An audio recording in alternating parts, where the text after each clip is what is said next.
you been to Jesus for the cleansing blood? Are you washed in the blood of the Lamb? Are you fully trusting in His grace this hour?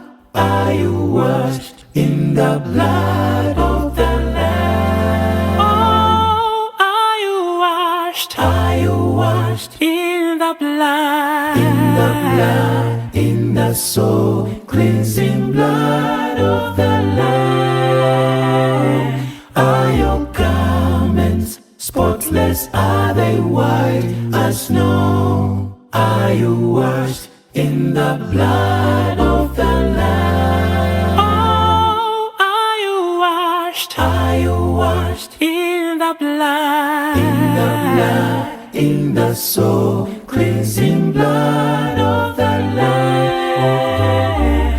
Are your garments spotless? Are they white as snow? Are you washed in the blood of the Lamb? Are you walking daily by the Savior's blood? Are you washed in the blood of the Lamb? And do you rest each moment in the crucified? Are you washed in the blood of the Lamb? Well, are you washed Are you washed in the blood? in the blood, in the soul cleansing blood of the Lamb? Blood of the Lamb. Are your Are your garments spotless? Are they white as snow? Are you washed in the blood of the Lamb? Are you washed Are you washed in the blood? in the blood, in the soul cleansing blood of the Lamb? Are your garments spotless? Are they white as snow? Are you washed in the blood of the Lamb? Standing on the promises of Christ, my King. Through eternal ages let His praises ring. Glory in the highest I will shout and sing. Standing on the promises of God. Standing, I'm standing, standing, I'm standing. standing on the promises of Christ, my Savior. Standing, standing, I'm standing on the promises of God. I once was lost in sin, but Jesus took me in. And then a little light from heaven filled my soul. It bathed my heart in love and wrote my name above. And just a little talk with Jesus makes me whole. Now let us, Have a little talk with Jesus. let us, Tell Him all about our troubles. He will Hear our faintest cry, answer by and by. Feel a little prayer wheel turning, no little fires burning. Find a little talk with Jesus, makes it right. I may have doubts and fears, my eyes be filled with tears, but Jesus is a friend who watches day and night. I go to Him in prayer, He knows my every care. And just a little talk with Jesus makes it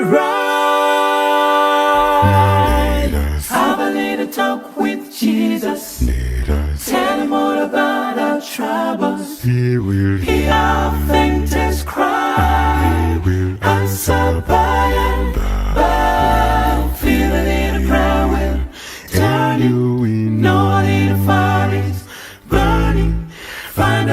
talk with Jesus makes it right. Finally, the talk with Jesus makes it right.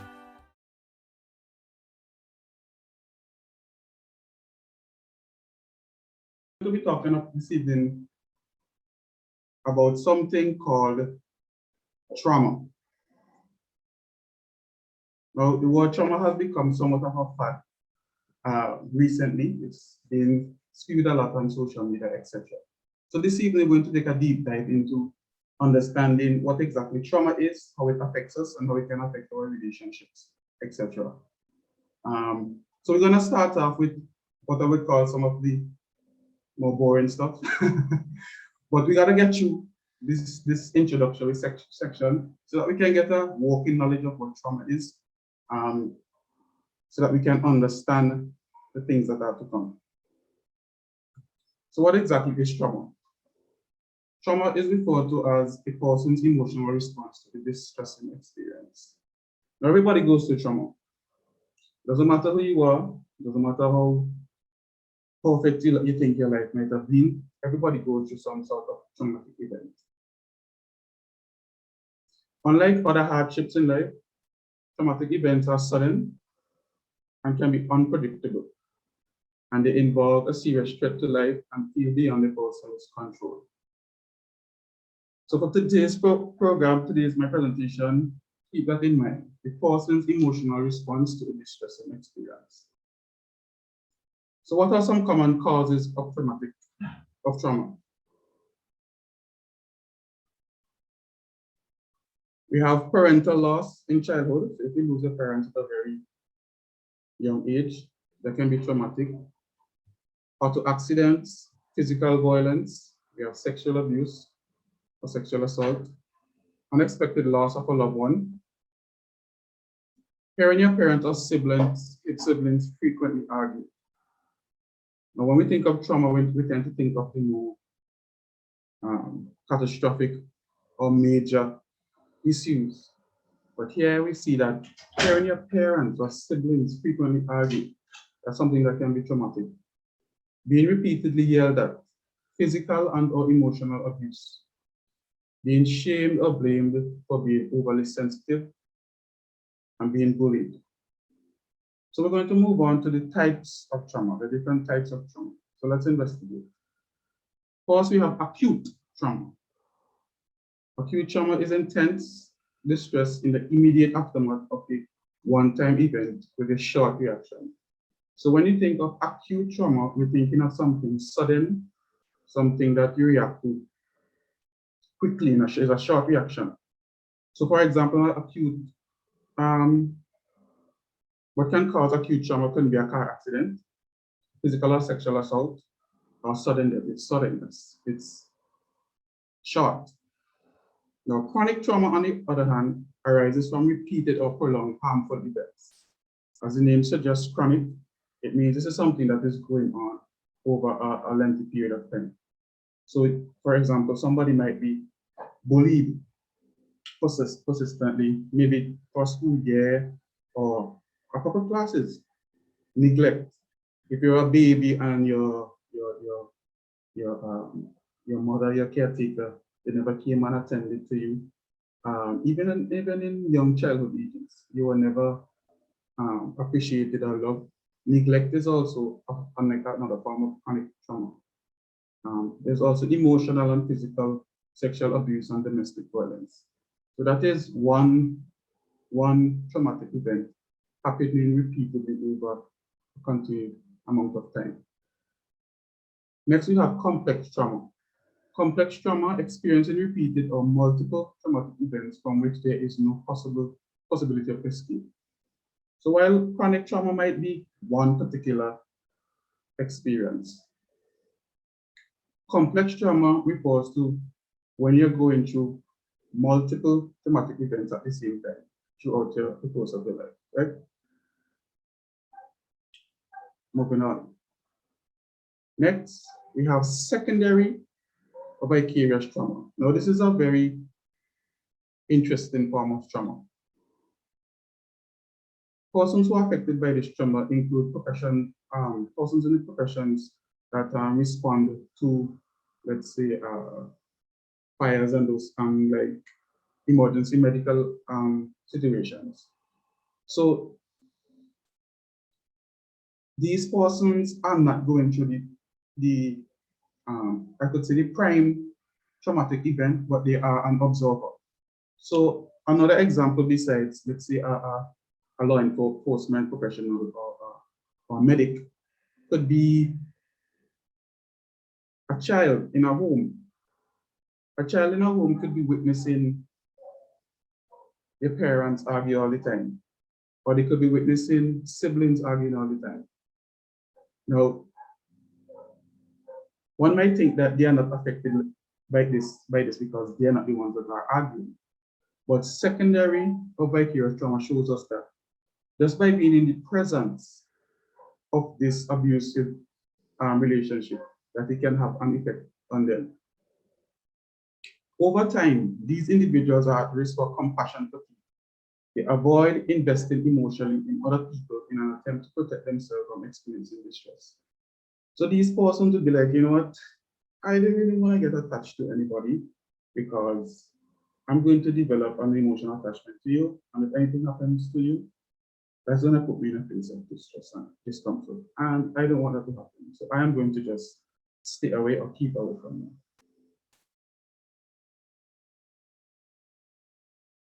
Next, we have adverse childhood experiences or ACEs. And they basically refer to a wide range of difficult situations that children directly face or witness while growing up.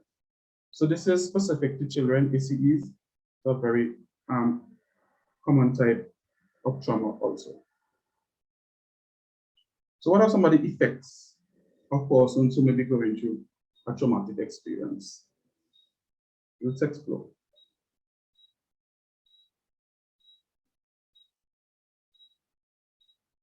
Now, I would say that effects for trauma can be long-term or they can be short-term. Disturbing events activate the amygdala, as a part in the brain structure that's responsible for defending threats. It sends out information to multiple body systems to prepare for defense. The sympathetic nervous system jumps into action, stimulating the release of adrenaline and noradrenaline and stress hormones that prepare the body to fight, flight, or freeze. So some of those responses include fear, be fearful as an effect of trauma, anxiety, or feeling anxious, shock, anger, aggression, sadness, issues with sleep. So that could either be sleeping too much or not getting enough sleep at all. Physical pain. I don't think it should surprise any of us, especially as Seventh-day Adventists, how much our physical body responds to mental illness. We are a church that preaches the health message. So we understand the importance of physical health. And here we see that trauma affects your physical being. Turbulence in their personal and professional relationships. So persons experiencing trauma can have turbulence on the work and also in their personal relationship. And this may include romantic relationship, a relationship with your parents, relationship with your siblings. Diminished sense of self and loss of faith. So if you go through a traumatic event, it can cause you to question your belief, your faith, and you'll be like, God, why am I going through this thing? I mean, I'm doing what I'm supposed to. I'm devoted to you. Why am I going through this event? So trauma can cause you to lose some of your faith. Now, so let's get into some of the emotional triggers.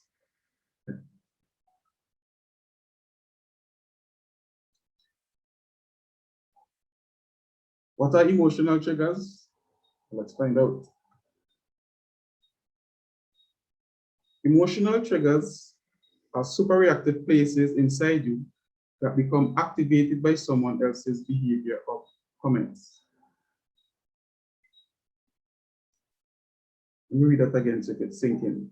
Super-reactive places in you that become activated by someone else's behavior or comment. So it's just somebody else activating you.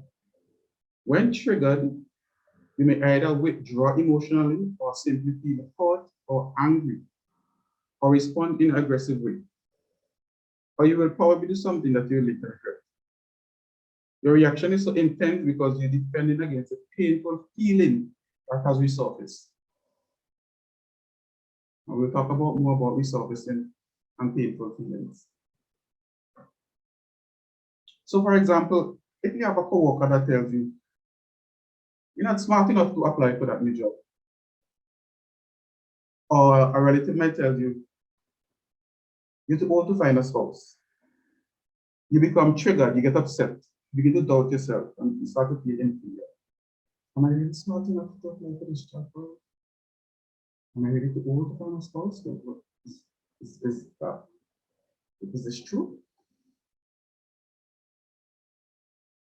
But on the other hand, if you thought that's ridiculous, of course I'm qualified for this job. You know, you have all the qualifications, you did the studies. Or you say my age doesn't matter, of course I can find a spouse. You're not in a triggered state because you have recognized your true worth. Something that we like to say in my profession is give evidence to your feelings. And I might repeat that a few times short the presentation. Give evidence to your feelings. Sometimes when you're feeling a certain way, you have to be able to logically sit and say, what are the evidences supporting why I feel this way? And a lot of times, there's absolutely no evidence whatsoever to support what you're feeling. And it may be because of something that triggered you. So you get angry and upset because somebody said you're not qualified. If you take a second and say, what evidence supports me feeling upset right now? The person said I'm not qualified. But you have the qualification. So there's no evidence to support it. Me getting upset right now.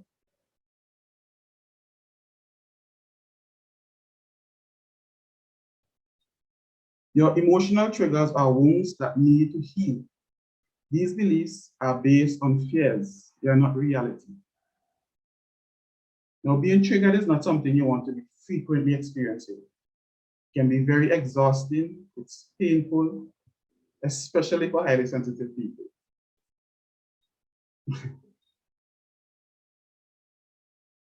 Let's consider, for example, the fear of rejection.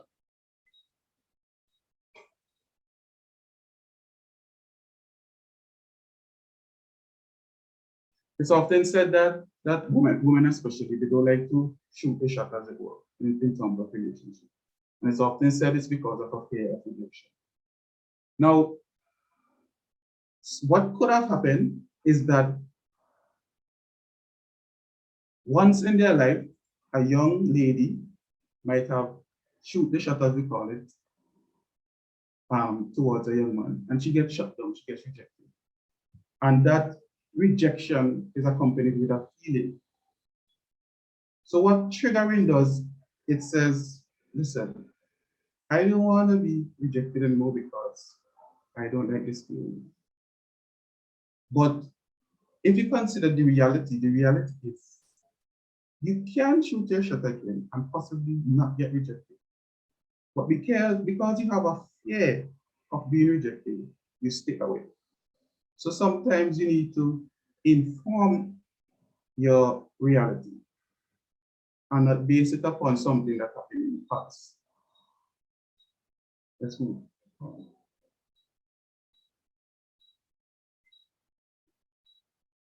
I have another example. I want to use this example. Let's consider some of the subjects that were considered tough in school. Mathematics, the sciences. People tend to have a mental block towards the subjects. Why? Because in the early schooling years, they probably did badly or poorly on some of the exams that were related to mathematics, science, biology, chemistry, etc. So they have a mindset towards the subject that is informed by their past. So what needs to be done to overcome that? And we'll talk a little bit more about how we can get past trauma. There needs to be a reshaping of your thinking process towards that thing that you need to power through. I know for me, I didn't necessarily consider myself a strong mathematics or research, statistics student. But I, for myself, put the information that I learned to the test in that when I did my statistics courses, I had a different mindset towards the subject. I didn't say, you know what, I'm not good at this subject, and approached it in a kind of timid manner. I changed my mindset and I'm going to do what is necessary to understand this thing. I'm going to do what is necessary to pass, to excel. And by doing that, from my own experience, I was able to have a different, a better experience when approaching statistics in that example.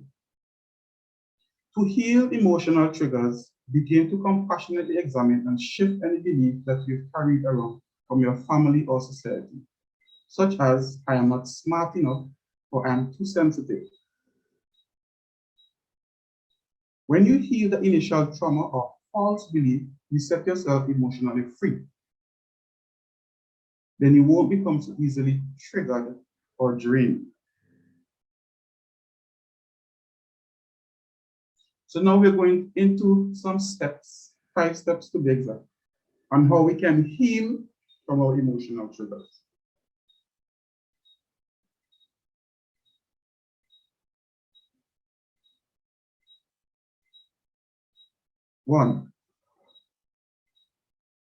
Step number 1.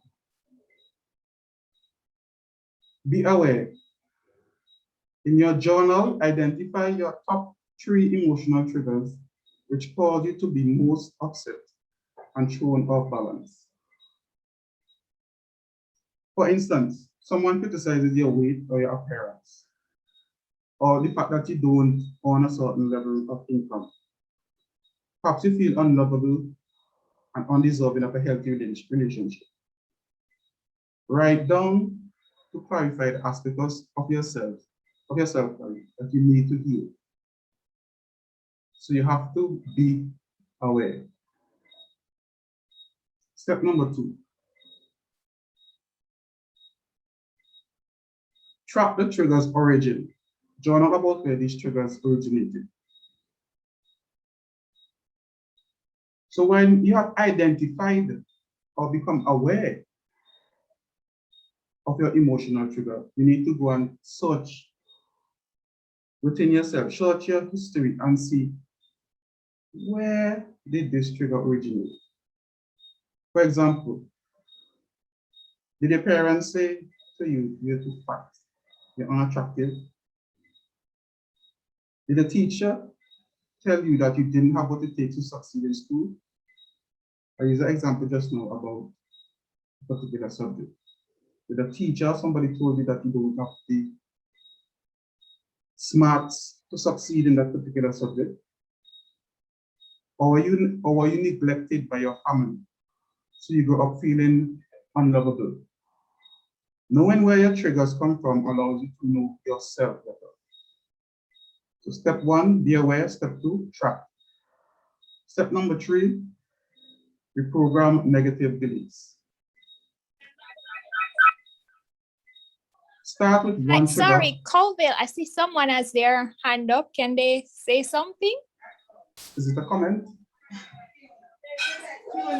If you go ahead.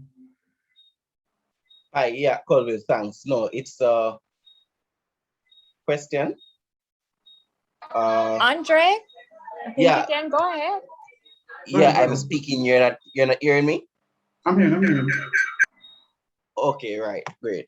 Right. So saying so it's actually a question, but maybe a small comment as well. So this is something like they were tracking your I don't know if I'd call it a trigger, but I usually like think about the origins of where I get certain thinkings from or why certain things might upset me or whatever, right? I don't know if I classify it as a trigger, but at any rate, the question is, can you break down or give any more detailed steps as to how to identify a trigger? So let's say it's not something where you kind of say, oh, that's where it come from, but something that you'd have to, I don't know how, but something deep rooted that's just not obvious. Is there some kind of step or process that you can go through to discover where this thing comes from? Well, I think I heard you said today, where it come from and identify it. That's what you said, right? Identify it and then where it comes from. Yeah, no, right. So I was saying that to identify what you can go off of is based upon your reactions to certain things. So if you see within yourself that every time you're in a anger state, or you're in a depressive state, or you're in an anxious state, you can literally record what happens just before those states. And then maybe you can look for a pattern and see that every time somebody tells me X, Y, or Z, I get into this state that I didn't like. At the end, you might eventually see maybe 2 or 3 things that often gets you upset. So you could basically just list out things or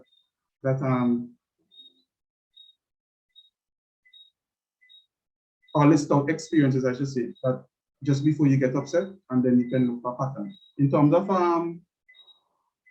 locating where they came from, that is something that you're gonna have to explore and experience either introspectively, or you could walk along with a therapist who would probably talk to you about the child who comes straight up, and then you can examine different life events and see which one in particular that cause you to have a traumatic or a triggering event. How answer the question? Okay, all right, thanks. So we're talking about reprogramming negative beliefs.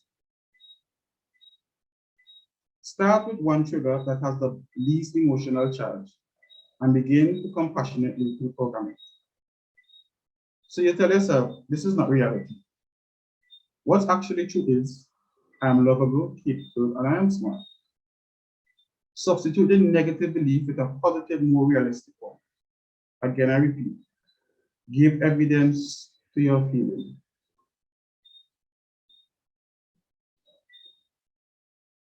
Step number 4, act as if. At the start of the healing process, you might need to act as if when you haven't fully integrated in new positivity. So for example, simply saying to someone, I disagree. I fully deserve this job. Even when you don't fully believe that, paves the way for a deeper belief. So like my example with my statistics, even though I probably didn't fully believe within myself that I'm going to conquer the statistics class, I told myself that I would verbalize it with other people. Man, this thing easy. I'm going to get over this. Which right, I'm gonna get the A, getting it. Even in yourself, you know that this thing might be hard. You're walking yourself and acting as if you're already over it. So it's like self-talk, and you cheering yourself on basically.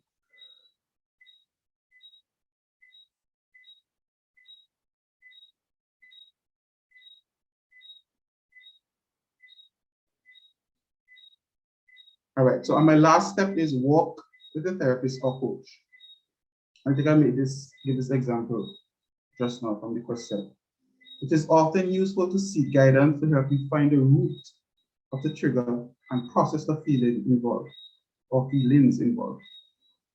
You may feel tremendous rage or sadness that your family never believed in you. So you never learn to believe in yourself. Expressing and releasing the feelings allows you to heal the trigger.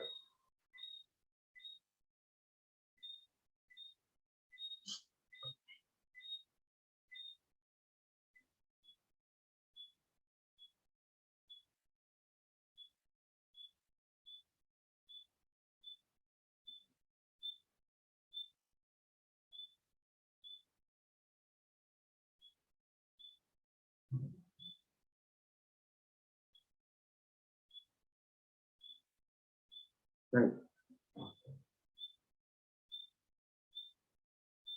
So I was saying expressing and releasing the feelings allows you to heal the trigger and move on to embrace your true power. Let's take a look at this now. Healing your triggers is liberating because you won't be thrown off or drained by people's inappropriate comments. They may still be annoying, but they won't have the power to control you. The more you heal your emotional triggers, the more you emotionally free you become. It's very important that we heal our triggers. We don't want to be in a state where we're always reacting to what people say around us. Now let's talk about trauma within a love relationship.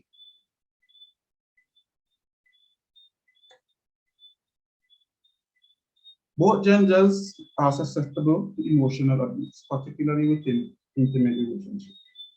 Anytime we're discussing emotions and feelings, we have to talk about women. But please let it be known that men have feelings and are also affected by trauma within a love relationship. Whether that original abuse was caused by another male, female, parent, people who experience trauma within relationship are deeply damaged. Their sense of worth and capacity to protect themselves in subsequent relationship will be permanently dismantled without undergoing a successful healing process. So both men and women experience emotional abuse. Whether from childhood or from an abusive adult relationship, victims of continuous emotional abuse suffer from a multitude of self-destructive symptoms. What are some self-destructive symptoms? Unwanted and upsetting memories. Let's consider a romantic relationship. I don't know if any of us in here have ever been going along our normal lives, and out of the blue, we just remember something, maybe from an ex, and you begin to suffocate. And right there, you have a disposition, anybody comes around you, just because you had that upsetting memory, it throws off the entire maybe day or evening or next couple of hours. That's a symptom of relational trauma, nightmares, flashback, disturbing bodily reactions, hypervigilant anxiety. When somebody's hypervigilant, they're always on edge about the environment, always think that something is going to happen now. There's always a sense of heart racing. They're not calm or comfortable within the environment. Blame, guilt, feelings of isolation and helplessness. Those who have experienced continuous emotional abuse have difficulty choosing non-abusive partners.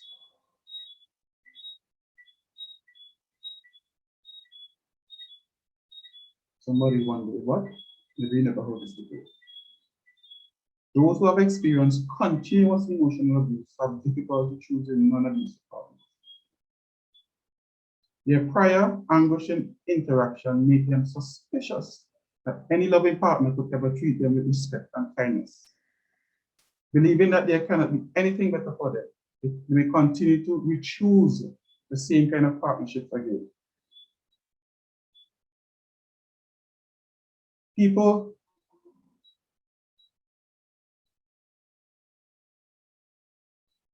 who have been exposed to emotional abuse, they process things like love differently. So for example, let's consider a relationship where you grow up in a chaotic home. So around persons that are supposed to love you, there's always chaos. So Your definition of love has chaos in it. It has maybe abusive language. It has just a negative disposition within it. Now, let's say that person grows up, they're at dating age. What the research is saying is that they are going to choose to date somebody who's going to manifest love for them like the way they've been experiencing with chaos, uncertainty. So what often happens is somebody who's exposed to that for a very long progressive time. Let's say now they end that relationship and they choose to date somebody who doesn't possess some of the emotional abusive traits. So let's say a young lady decides to date a young man who is on time, says the right things, does the right things, respectful. Suddenly to that young lady, this young man seems boring because in her story, in her experience, love has arguments and fussing and fighting, and that's what she knows love to be. So now when she meets somebody who has another disposition, she terms what is good for her, yes, what is good for her, as boring and it's not exciting. I don't have the adrenaline rush that I normally have when somebody gets me. So that's something you have to be aware of. Healing from those traumas cannot begin until the abuse is stopped, either by successfully challenging the current perpetrator or by leaving the relationship.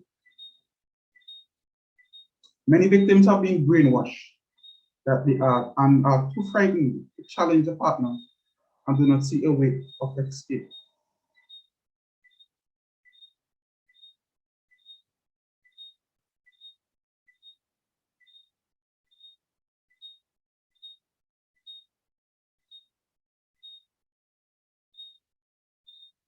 So you can have a situation where somebody may want to leave or end the relationship, but because of the brainwashing, they're too frightened, they're scared.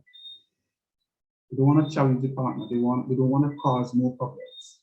So, and instead of standing up for themselves, they decide to stay because they're too scared to do what is necessary. And we'll talk about doing what is necessary in a second. Even for those who manage to free themselves from an abusive partner, it is still often an uphill battle. They have to learn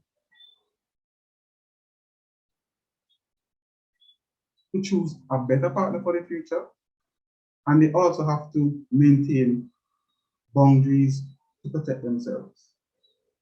So even when a person comes out of an abusive relationship, it's not all a bed of roses, because they now have to learn how not to choose wholly again, and they have to decide for themselves what kind of boundaries am I going to set up for myself.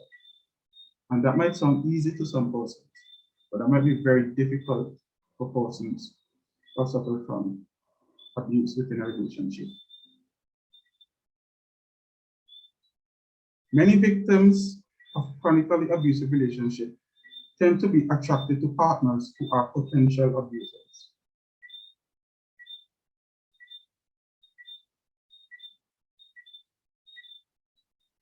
Let's go back to my example I said before.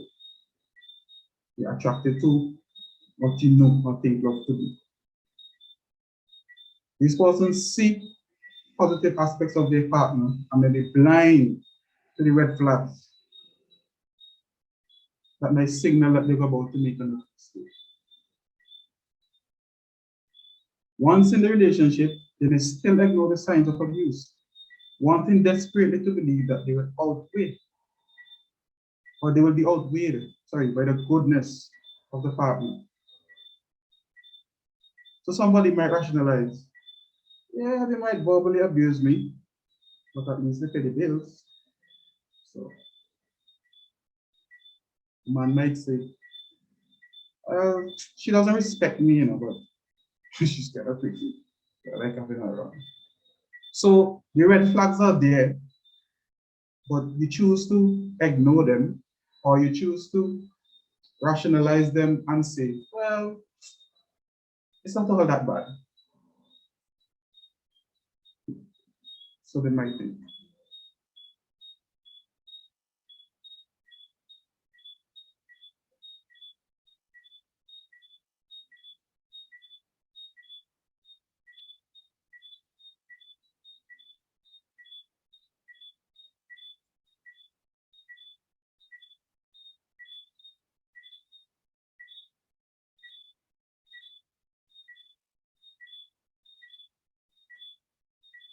Let's talk now about the 4 stages of healing abuse within a love relationship. Let's talk about healing.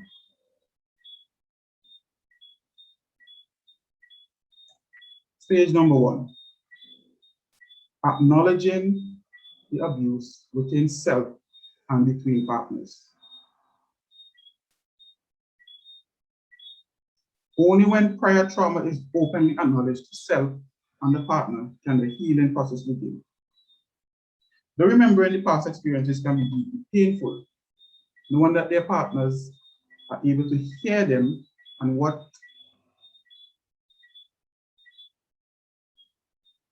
read that again.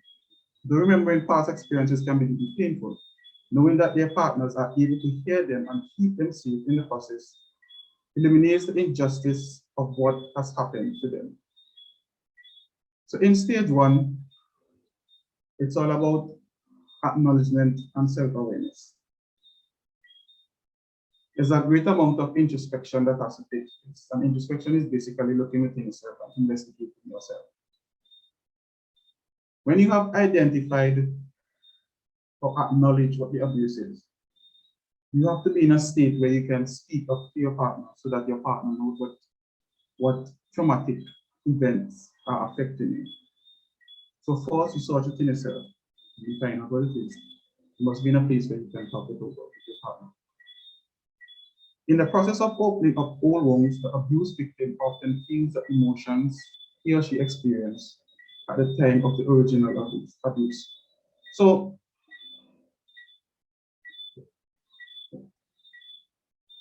while investigating the trauma, persons may feel helpless, they may feel angry, trapped, hopeless, even in the presence of a new partner who cares about them.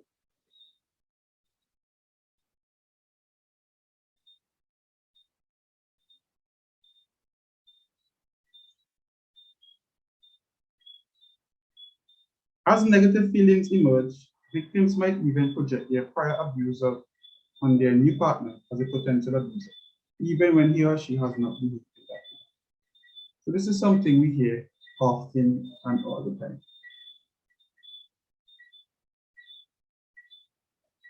You can't let your present partner pay for the downfalls of your previous partner. And one of the ways we can prevent against that is by understanding self. When you understand self, as we said before, acknowledging abuse within self, you'll be able to track where our original trauma is from and not put that on our current partner. So if you know or recognize that this thing is affecting me from a previous relationship, when you have taken the time to walk through that, you have become aware, then you don't need to put it on your present partner.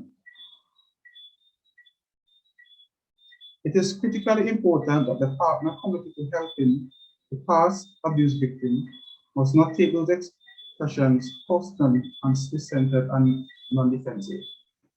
So if you're in a relationship with someone and you know that they're working through their traumatic experiences, you have to you have to know that you can't take offense to somebody who is taking the time to walk through a process. You have to have understanding.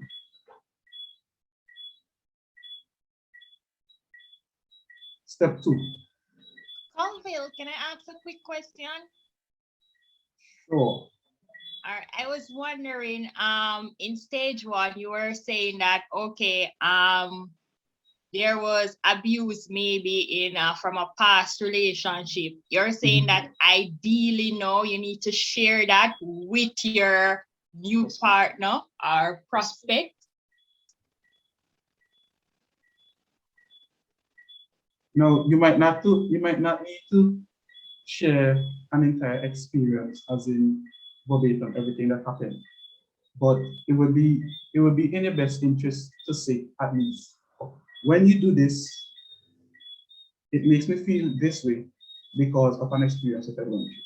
You might not necessarily need to elaborate what the experience was, but just make it known that whatever your partner is doing now is having an effect on you.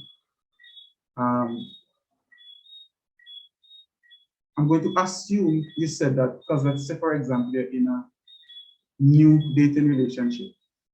You might not want to divulge your story, your entire past with somebody you just met. So if something is triggering you, you might want to just sit to that partner. When you do this, it is bringing up or triggering certain things that I dealt with in the past. Now, if you're in a marriage relationship where you're supposed to at least be in a situation where you can share more, or at least on your way there, you can probably go into a little bit more detail as to why or the experience that has that triggered you. I hope I answered that question. Yes, thank you. But I think I saw Andre's hand up. Andre, you wanted to ask a question or say something? Yeah, I was just going to say, so follow up to Fiona's question. So that's under the presumption that I still have trauma, that I still feel the experience of the trauma, right? So that is to say, suppose I went through some situation, right? But I don't have triggers with this thing or with this person. Would it still be advisable to share it, or it's But only if it's not triggering a past experience, I mean, you would have put in the work to deal with it. And if it's not something that's affecting you, and I don't necessarily think that is something that you should share right away. Maybe just in talk, you could be like, once upon a time this thing used to bother me, but I took the time to work on it and it doesn't bother me anymore. Okay, all right, great.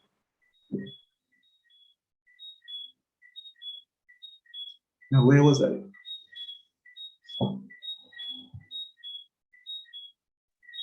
Stage 2. Stage 2. Thank you.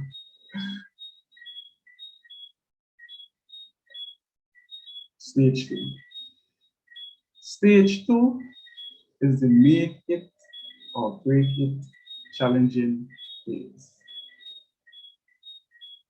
The traumatized partner now must make a hard no stand, irreversible no matter the outcome. He or she must preserve self in the presence of any real or perceived threat or triggered reaction, even if it means temporarily tuning off, the awareness of the other partner's thoughts, feelings, on it.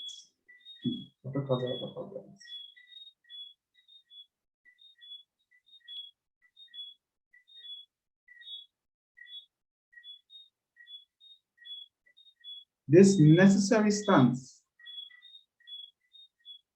Sean, I see you have your hand up. Any question? All right. Hi, Colville. Is it descriptive or prescriptive? Meaning, Meaning, is this something that is it something that happens as one? You know, like the stages of grief, where you're just describing what person's going through. They're angry, they're shocked, they're denial, da da da no, da. this is Is it definitely just the natural prescriptive. stages? Go ahead. No, this is prescriptive in the sense that this is what you do to get yourself out or deal with trauma in a Yeah. relationship. So while you're with a partner, Mhm. Well, go ahead. Yeah, help me understand. I'm kind of slow, but when I get it, I get it. So break it down for me. yes, folks. Sean is a really good friend.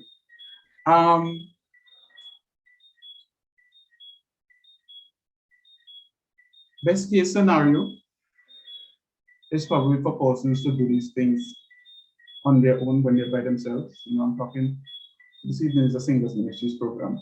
So hopefully persons take their single phase to walk through some of the things that they're going through.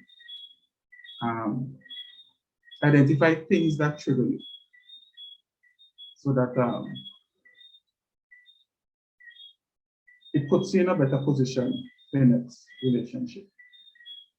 Now, for those who are already in a relationship, is it possible to walk through these traumas within the relationship? Of course. But like I said, in stage 2, I think I opened it by saying stage 2 is the make it or break it challenge, meaning in this stage, one might have to end a relationship. Let me continue. I don't want to jump ahead of myself.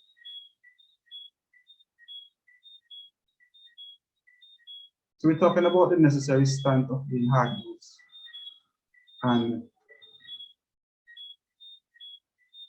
basically standing up for self. This necessary stance is new to the abuse victim and can come across to the other partner as cold or indifferent. Startled, reactive, dramatic, threatening, pulled back, seemingly selfish and self-serving responses explode and they threaten the relationship, often without warning. So if you're in a relationship where you're accustomed to be on the receiving end of abuse,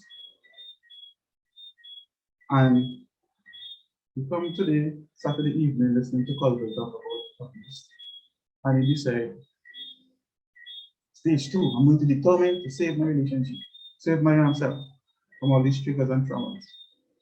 And you go home, and you're in a space with your significant other. When you decide to take a stance, the partner is going to be like, "Brr, what?" Because they're not accustomed to you standing up in that particular or in those particular ways. So that will come across as a new experience to them. And depending on the gravity of the situation, a partner might not want to continue with this new you that is seeking to protect self because they're so accustomed to treating you with some abusive manner. Could I finish and then we take questions after? Yeah?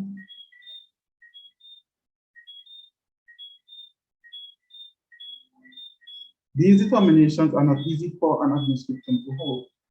There is always a consistent internal self-blackmailing going on that tells that emerging fighter that he or she will not prevail and that the challenge itself will lead to more dire consequences. Those internal feelings of pre-defeat feel like a maze that will always lead to the same trap. So you have somebody that wants to stand up for themselves. I want to stand up for myself. I'm gonna protect myself at all costs. But then they begin to tell themselves, But if I do that, it's gonna cause me problems. That's not my partner, it's gonna cause an argument, and I don't wanna cause any problem. So you begin to defeat yourself even before you do anything. It's very important that you be able to get yourself out of that mindset. Now there has to be a balance. The healing partner must find a way to balance chivalry with his own legitimate needs of self-preservation. They must accept only what they are actually responsible for in the present without accepting any blame for what has happened to the other partner in the past. It is a hard role to hold, especially if that healing partner has emerging and urgent needs of his or her own. Be aware that while standing up for yourself, your partner might need you.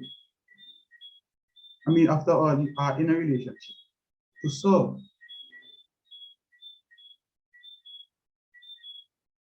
What do I mean?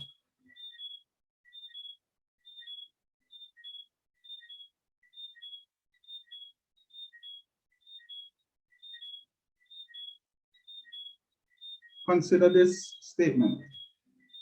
I don't want you to contribute to my load, but I want to help you with yours. So picture two individuals in a relationship.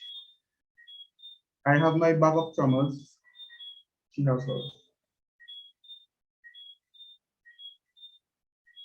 The balance is, I know what my bag of trauma has in it, and I know what's going to trigger them to jump out the bag.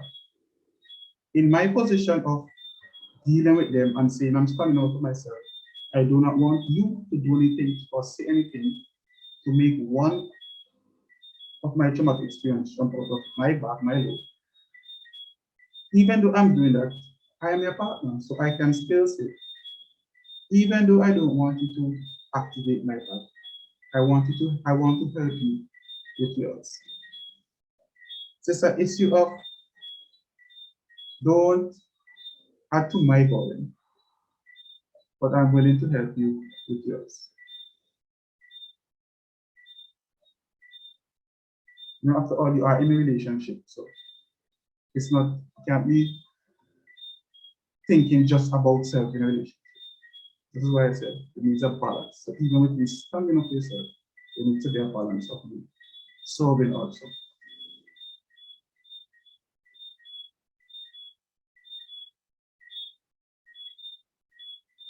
It is only when the emerging self-protected, self-persevering, and non-guilty partner is at peace with his or own new position of power that the next phase is even possible. Not ever again will that emerging victor allow him or herself to be dominated or abused. All anger, resentment, and terror subside as the new transformation becomes a permanent part of that person's new self.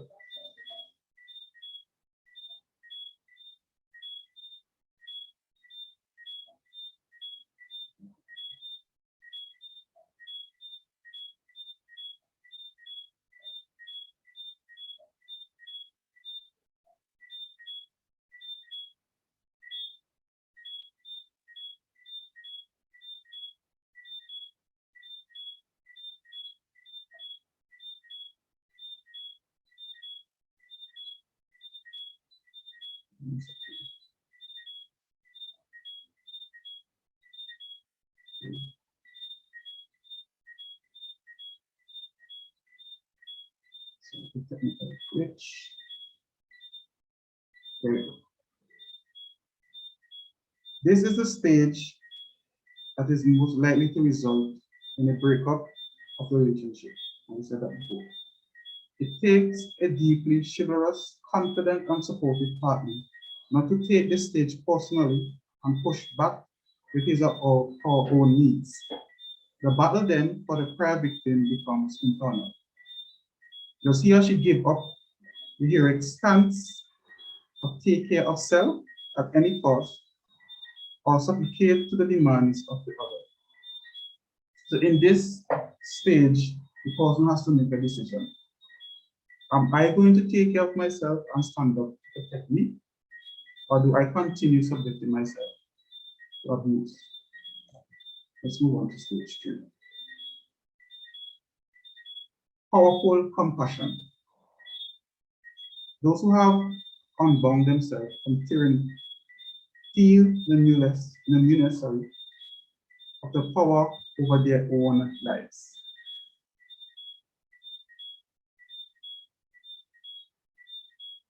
There's a sense of power that comes with knowing that I've stood up for myself. I stand up for myself.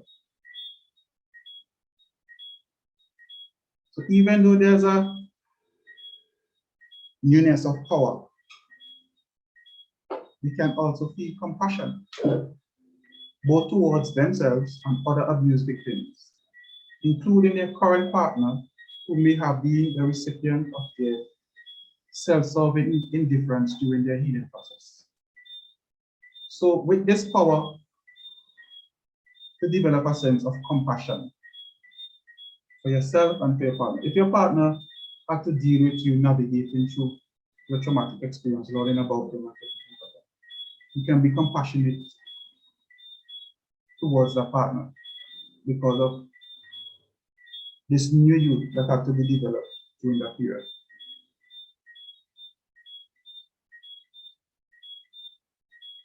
In this stage, persons, they know how to hold others accountable for their own actions and not to see every difficult encounter as their fault.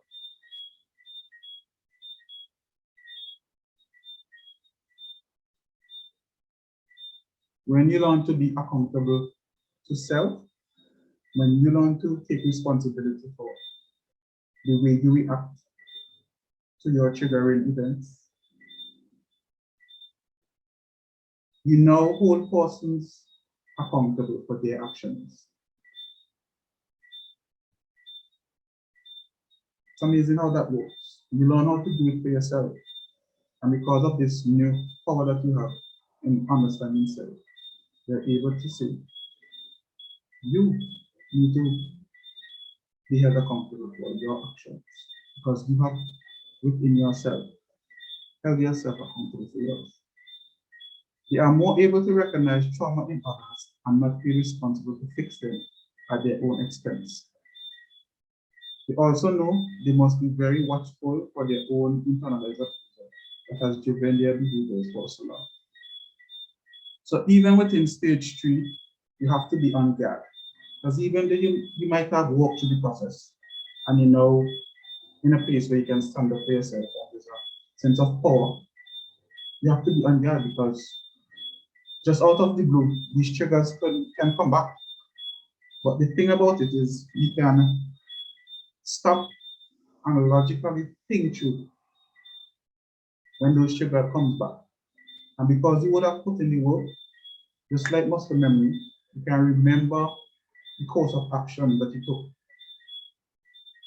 the first time to get over that traumatic experience to the phase that we know.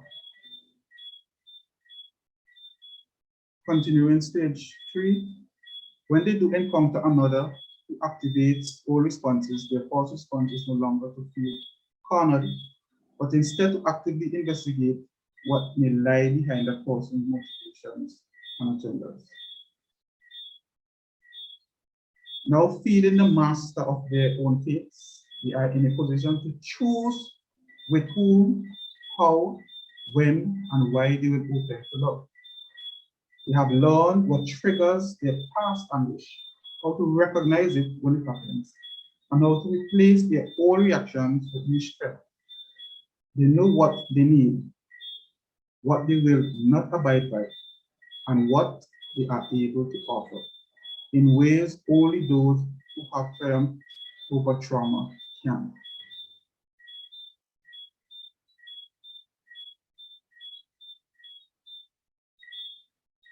When persons are able to be triumphant over the trauma, they're able to walk confidently, a little bit more confident in self that, listen, I don't need to have a knee-jerk reaction to everything, every trigger that affects me. I can stop, logically think through. Why am I having this reaction? Oh, right, I dealt with this before. It is because of X, Y, and Z. And when you're able to process that, you don't have that knee-jerk reaction, like I said. You're able to process and act accordingly. Stage 4, or final stage. Becoming a model for others. It is a well-known and trusted axiom that the best way to learn anything is to teach it to others. And we're talking about teaching by example, never by preaching. When you're fully into the third stage of your transition, powerful compassion, you will find yourself changed in two significant ways. The first difference in your thoughts and behavior, in that you are no longer attracted by people who are abusive or feel the need to save their victims. You will have compassion for those locked in damaging relationships, but you will not feel obligated to join or fix them.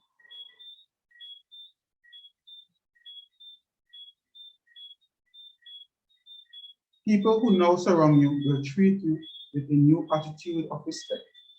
They will want to know how you transform from an impotent victim into a compassionate warrior.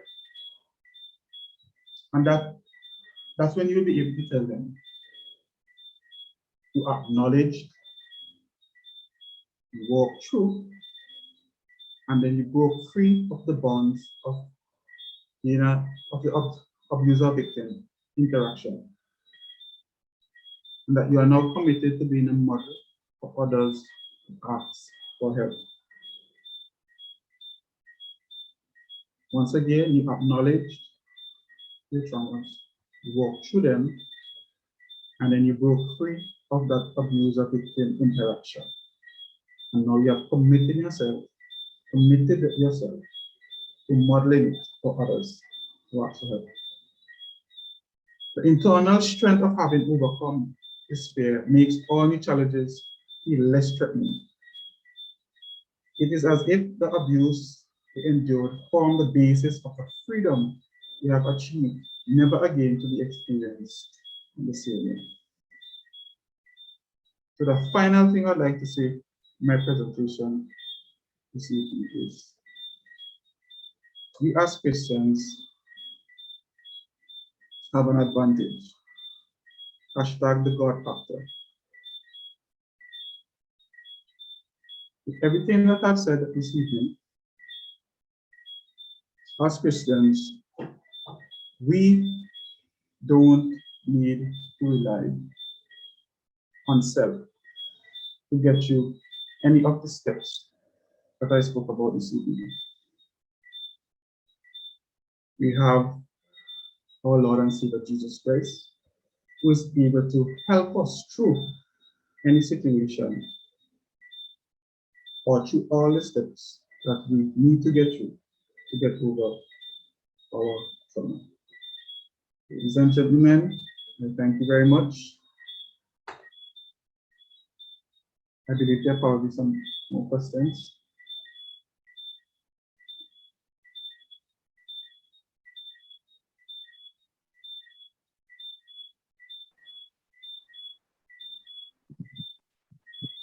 Fiona, I think Elder Thomas has a question or has a comment. Yes, sir. May I proceed?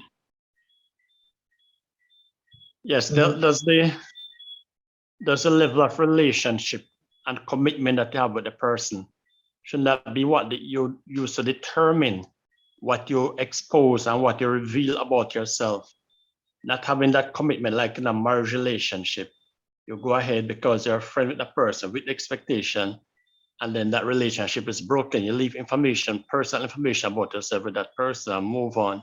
That person will reveal it to others, and things about yourself that are personal gone out to the whole world because there's not a level or a stage of commitment that was in that relationship. So I'm suggesting that the level of relationship should be what you reveal should be the level of commitment that you have with your partner.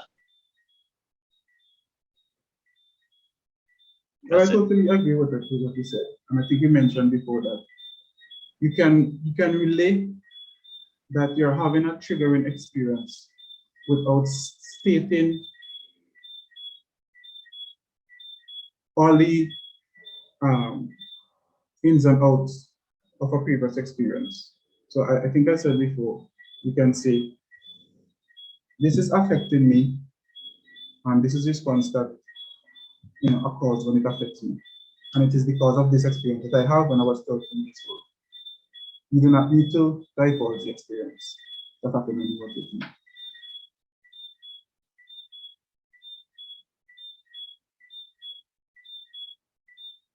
Any other questions? I see a question. I see Miss Batson. Her My hand good is up. friend, Miss Watson.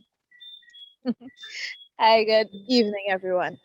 The person who commented before was mentioning that you would base it on your level of commitment to the individual, but I'm just going to suggest that these things also affect how we interact with our friends, how we interact with our co-workers, and especially if someone has a lot of trauma, it even affects them in the workplace to the extent that they can't put out the amount of the workload that they are supposed to. So sometimes it's not necessarily about commitment, but you have to put the disclaimer out there because it can affect you in more ways than just someone caring for you and identifying with you. There are other probably I would say complications that can arise because of the trauma that someone has experienced. Also, even in a relationship, as Colville was saying, you don't have to divulge all the nitty-gritty of it. But sometimes you may not even be aware that something is troubling you until you get into the relationship. And someone is seeing you as being, probably, I don't want to use the word awkward, but you might be slighting them. You might be slighting them, and you may say, but we're not that close as yet, we're in the dating phase. So sometimes for ourselves, we need to admit that, hey, something is wrong. And if we're not ready to divulge, then we should not be entering into the relationship. That's my suggestion. Right, thank you so much, Ms. Watson. What I would add to, I didn't stress on it a lot in my presentation, but your romantic relationship, let's call it that, isn't only affected by your previous or past romantic relationship. That I didn't say plainly, but if you decipher, you could have probably get that. Meaning, your relationship with your mother, relationship with your father, relationship with your siblings, those relationships are not isolated to only those type of relationships. So a sibling relationship can affect the way you treat somebody in a romantic relationship. The relationship you have with your mother or your father affects the way you treat somebody in a romantic relationship.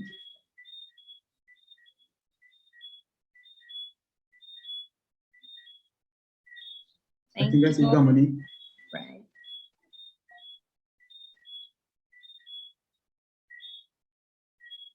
Dominique, you have your hand up? So Dominique, Good then evening. Carlos.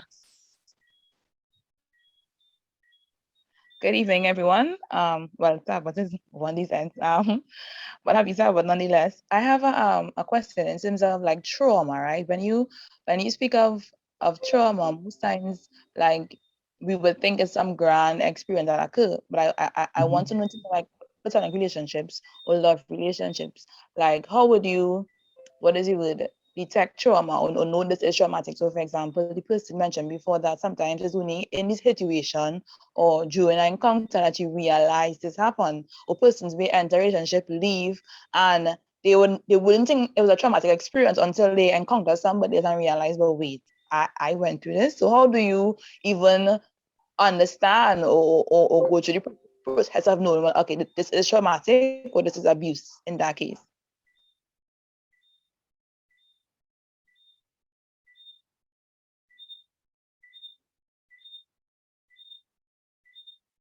I want to go back to my definition of trauma. It says a person's emotional response to a distressing experience. So I think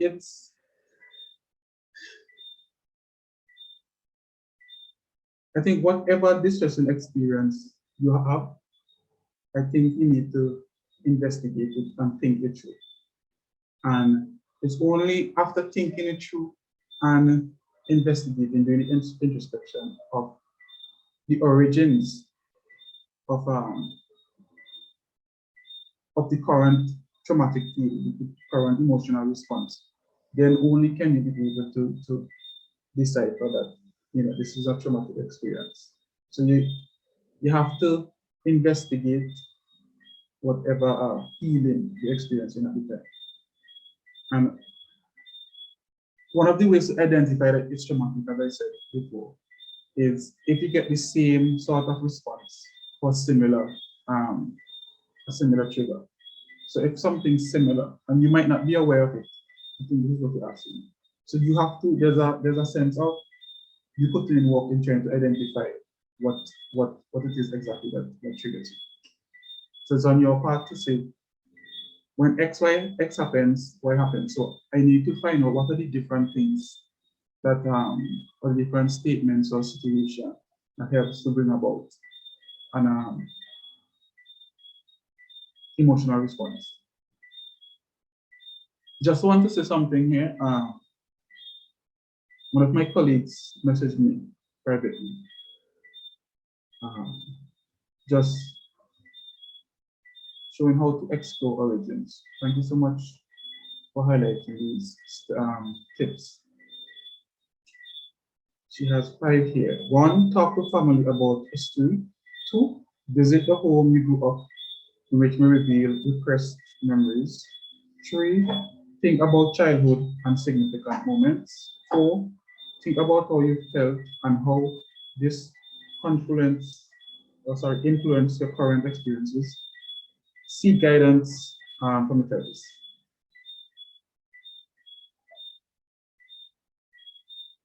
Carlos, and then I see Randa.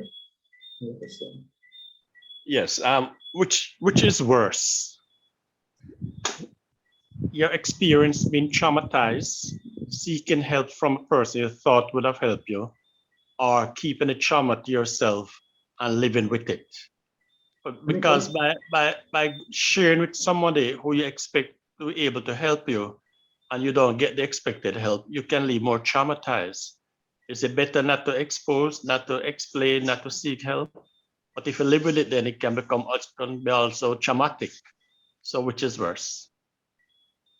You said something about the second thing you said. Yeah, sharing your traumatic experience with someone with the expectation of getting help. You don't get the help, you can be more traumatic. Or keeping the trauma experience to yourself, which can make it even worse.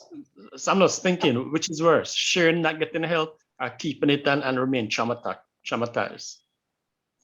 I don't know. I could see which one is worse, but I would tell you that as someone in the mental health field, that you should by all means contact with somebody. You said you might not get the help you need, but I think if you go to a professional, you most certainly should be able to get the help that you need. And even if that particular mental health professional can't get you to the place that you think that you need to be, there are many other options in terms of others within the field who might be able to help you. And now, I want to say this answer sounds like a male, not answer question. This question sounds like a male question. Why? Especially I don't talk about it and just keep it to myself. And that is why men literally die from stress, because they keep things inside and they don't divulge. So I will in no way advocate or encourage you to keep things like that bottled up inside and be like, I'll just process it for myself. That is something that we as men like to do. And all I talk about the physical effects that can have. So when you see with a certain age, shoulders start to get tense, body start to hurt, and you thinking it's all physiological. When in fact, it's because you have taken the stance or made a decision to take this trauma that you know about and keep it within yourself and just try and rationalize it and reason it out for yourself and keep it to yourself. I've done it for myself in the field. There's a weight that gets lifted off your shoulder when you share your story. So I'm encouraging everybody again to really seek out professional help when there are things that you know you can't deal with emotionally. I don't know how else to put it. Yeah, that was a reason for the question. It's always best to seek help. Always. When you keep it to yourself, you're not helping yourself. Right. So always seek help. There must be somebody you can trust, who can reveal whatever you're going through to, and always seek God. God is always there. He's always present, and he's always available. So it was a reason for my question. That's a pull it out, you know. Yeah, thank always you so much. best to seek help. Thank you so much for that. Brenda? Hi, so good evening, everyone. I just wanted to say, excellent presentation, Colville. I think you covered a lot of areas in the limited time, right? I saw a question in the chat, and I just wanted to respond to it if it's okay, right? Somebody asked, what if you are really overly sensitive, right? And I think, you know, a lot of persons struggle with this. Sometimes they understand that they respond differently to others, and it could leave you in a state of confusion. You could feel angry, anxious. You have all those responses. But it's important for us to realize that there are biological factors as well. Some persons are just inherently sensitive and they react differently. So we find that the sensitivity and reactivity is a bit elevated for those persons. So sometimes when we have these inherent personality traits, it can be difficult. And then when we add that to the social factors, so people would label you as being overly sensitive, right? That could cause a very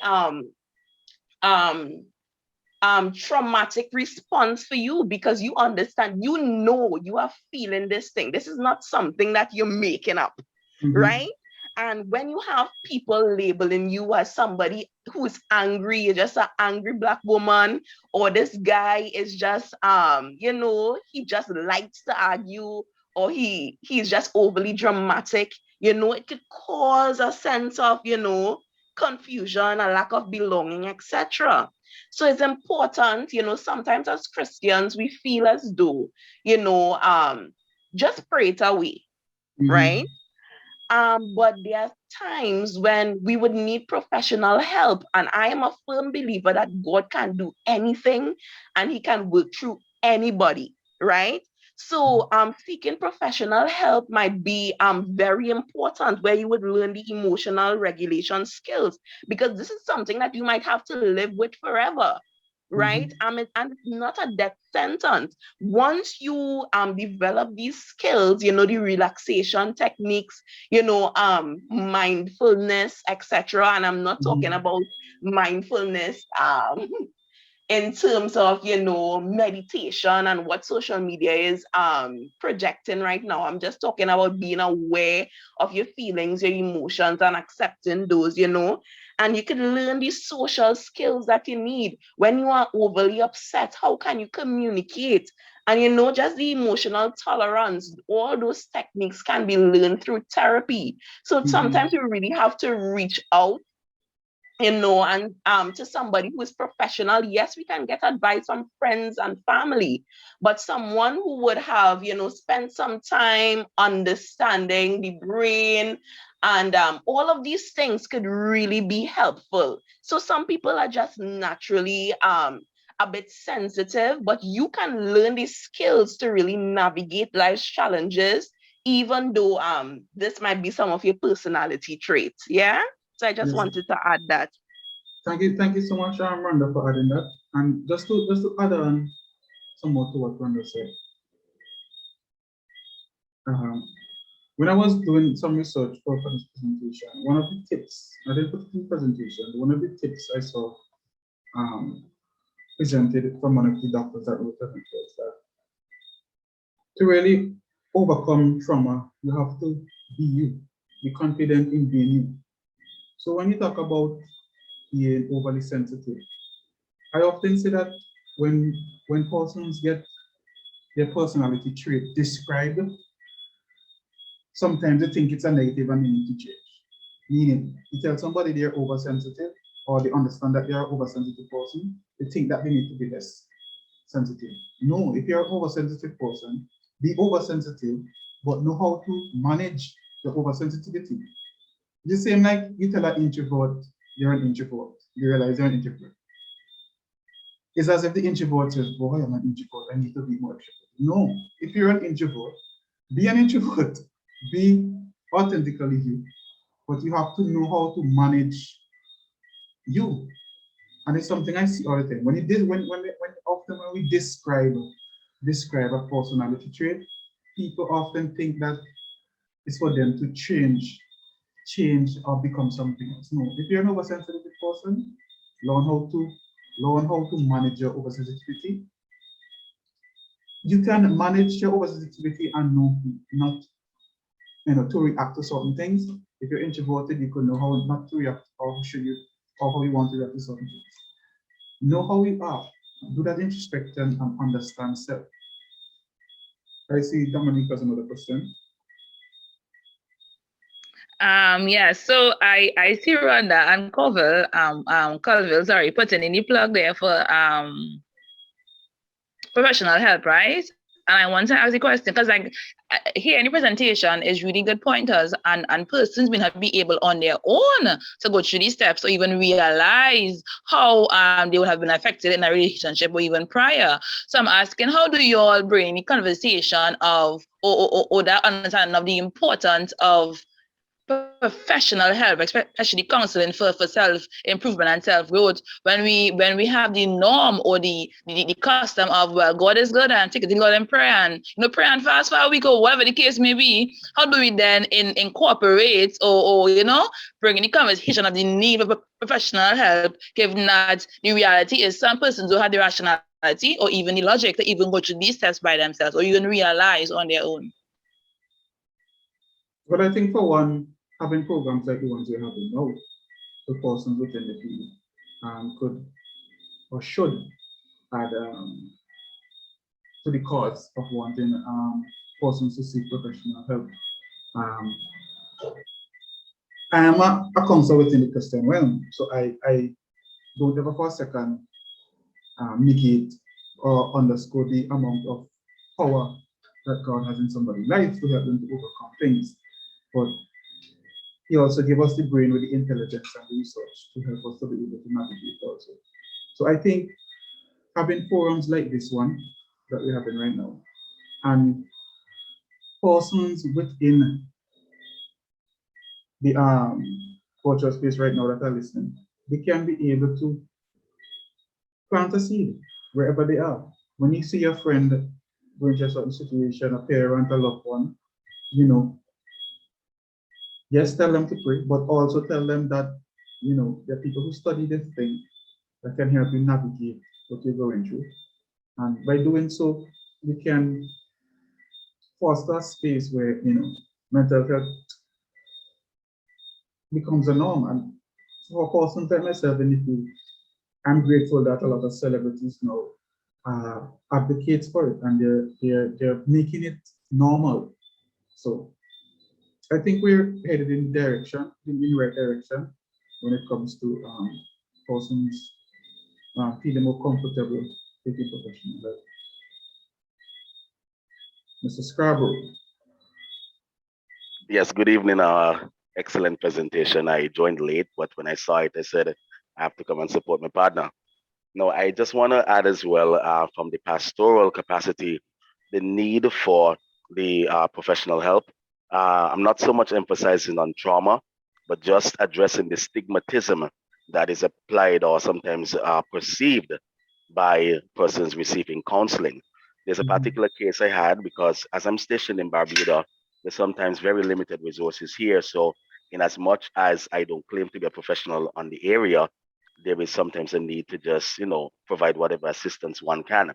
And in this case, it was dealing with post-marital counseling. And what was so amazing, prior to being able to speak with the individuals, because the wife reached out, but the husband was reluctant, is that he said, I ain't want nobody in my relationship because it looked like things going wrong. No, because of his area I'm dealing, he's a mechanic. And so I was able to relate to him on the level of his vehicles. I said, you're an amazing person to speak. I said, when somebody brings their vehicle to you for whether the routine checkups, oil change, whatever form of maintenance, does it mean that the vehicle has gone bad? He said, no. I said, so why does one give maintenance? He says, to ensure that it doesn't go bad. I say, exactly. And one has to begin to realize that even with traumatic experiences or whatever, it doesn't mean that they are written off. They may have been suffered some form of damage or been, as we would say, broken, but it doesn't mean that they're written off. So I just want to emphasize that point because what happened was prior to having that encounter with them, the lady who was affiliated with another denomination, when she had spoken to her pastor about the ongoing challenges in their marriage, the pastor said to her, you need to pray more. Now, I was highly offended and annoyed hearing that a minister of the gospel should make that statement because there are sometimes when persons want to, how to put it, spiritualize everything. Now, hear me well because I'm speaking as a pastor. In the book of Corinthians that we often quote from with spiritual giftedness, it's amazing that persons may embrace prophecy, one who has the gift of prophecy, as a gift from God, but not wisdom. And that's what counseling is. It's applied wisdom. So I'm saying that if persons can receive the other areas and consider them as gifts from God, then there should not be a need to try to separate counseling from being a spiritual matter, because it is, in my view, it is ministry all the same. So one has to be able to embrace, yes, there is the need for prayer, if one would say, but it does not negate being able to utilize the skills that God has endowed persons with in order to receive the needed healing and intervention. Thank you so much, Robin, for those salient points. Really appreciate it.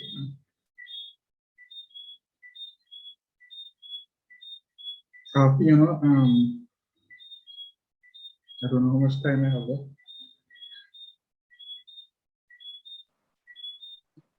No time left, actually. Okay, so take it. No other questions? I don't see any other hand up. All right, that's it from your side, right, Colville? Well, if I have to close out, one thing I would have to say is thank you.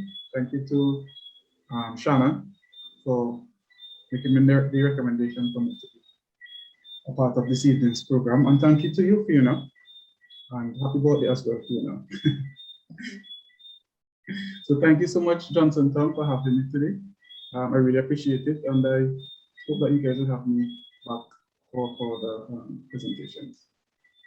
And thank you to my friends across the world that you guys are tuning in for. Thank you so much for stopping by. Amen. Thank you so much, Colville. It was a pleasure having you. Thanks for the birthday wishes.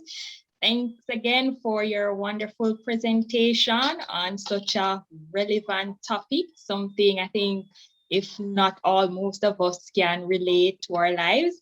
And we can take your advice for the stages and the steps that we need to follow in order to move on from trauma or hurt, so we can be healed, growing, and glowing. Thank you so much, Colville.